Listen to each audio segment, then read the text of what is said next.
یہ واقعہ ایک نیک اور اللہ والے بزرگ کی سچائی، توکل اور اللہ پر بھروسے کی بہترین مثال ہے۔ یہ قصہ کئی کتابوں اور بزرگان دین کے ملفوظات میں بیان کیا گیا ہے اور صدیوں سے عوام میں مشہور ہے۔ کہتے ہیں کہ ایک مرتبہ ایک اللہ والے بزرگ کسی علاقے میں قیام پذیر تھے۔ وہ زہد و تقوی میں بے مثال تھے اور ہمیشہ اللہ پر بھروسہ کرتے تھے۔ وہ دنیاوی مال و دولت کے پیچھے نہیں بھاگتے تھے اور اپنا زیادہ تر وقت عبادت اور خلق خدا کی خدمت میں گزارتے تھے۔ ایک دن ایک شخص جو بہت مالدار تھا ان کے پاس آیا اور کہنے لگا، حضرت، میں آپ کو دیکھتا ہوں کہ آپ دنیا کی نعمتوں سے دور رہتے ہیں اور سادہ زندگی گزارتے ہیں۔ اگر آپ چاہیں تو میں آپ کو بہت سارا مال و دولت دے سکتا ہوں تاکہ آپ کی زندگی آسان ہو جائے۔ بزرگ مسکرا کر بولے، میرے بھائی، جو رزق میرے نصیب میں ہے وہ اللہ مجھے ضرور دے گا۔ میرا ایمان ہے کہ میرا پروردگار مجھے کسی اور کا محتاج نہیں کرے گا۔ وہ مالدار شخص حیران ہوا اور کہنے لگا، حضرت، اگر میں آپ کو یہ ثابت کر دوں کہ دولت کے بغیر زندگی نہیں گزاری جا سکتی تو کیا آپ میری بات مانیں گے؟ بزرگ نے کہا، اگر اللہ مجھے اپنی قدرت سے رزق نہ دے تب میں تمہاری بات مان لوں گا۔ اس شخص نے بزرگ کی بات کو آزمانے کے لیے ایک ترکیب سوچی۔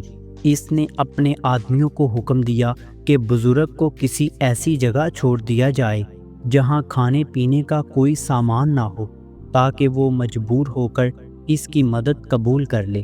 چنانچہ وہ بزرگ ایک سنسان جزیرے پر چھوڑ دیے گئے۔ وہاں نہ کوئی کھانے کی چیز تھی نہ پانی، مگر وہ بزرگ اللہ پر بھروسہ رکھتے تھے اور دعا کرتے رہے۔ چند دن بعد اللہ کی قدرت سے ایک مچھلی سمندر سے نکلی اور ان کے قریب آ کر سونا اگلنے لگی۔ وہ مچھلی روز آتی، سونا اگلتی اور چلی جاتی۔ بزرگ یہ منظر دیکھ کر ہنس پڑے اور کہنے لگے، اے دنیا کے طلبگاروں، تم سمجھتے ہو کہ دولت سے سب کچھ مل سکتا ہے، لیکن میرے اللہ نے مجھے سونے کی بجائے رزق دیا ہوتا تو زیادہ بہتر تھا، کیونکہ مجھے سونے کی نہیں کھانے کی ضرورت ہے۔ اللہ کی قدرت سے کچھ دیر بعد ایک اور مچھلی آئی جس نے تازہ کھانے کا ایک ٹکڑا اگلا۔ بزرگ نے اللہ کا شکر ادا کیا اور وہ کھانا کھا لیا۔ جب وہ مالدار شخص کچھ دنوں بعد دیکھنے آیا کہ بزرگ زندہ ہیں یا نہیں تو یہ حیرت انگیز منظر دیکھ کر دنگ رہ گیا۔ بزرگ نے اس سے کہا، دیکھو، میں نے کہا تھا کہ میرا پروردگار مجھے کبھی بھی بے سہارا نہیں چھوڑے گا۔ تم مجھے دنیاوی دولت دینا چاہتے تھے، مگر اللہ نے اپنی قدرت سے ثابت کر دیا کہ اصل رزق اسی کے ہاتھ میں ہے۔ یہ واقعہ اس حقیقت کی بہترین مثال ہے کہ اللہ اپنے نیک بندوں کو کبھی بھی بے یار و مددگار نہیں چھوڑتا۔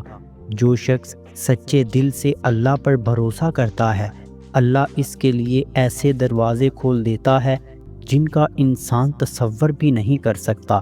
یہی توکل، صبر اور یقین کی خوبصورتی ہے کہ اگر انسان اللہ پر بھروسہ رکھے تو دنیا کی کوئی طاقت اسے نقصان نہیں پہنچا سکتی۔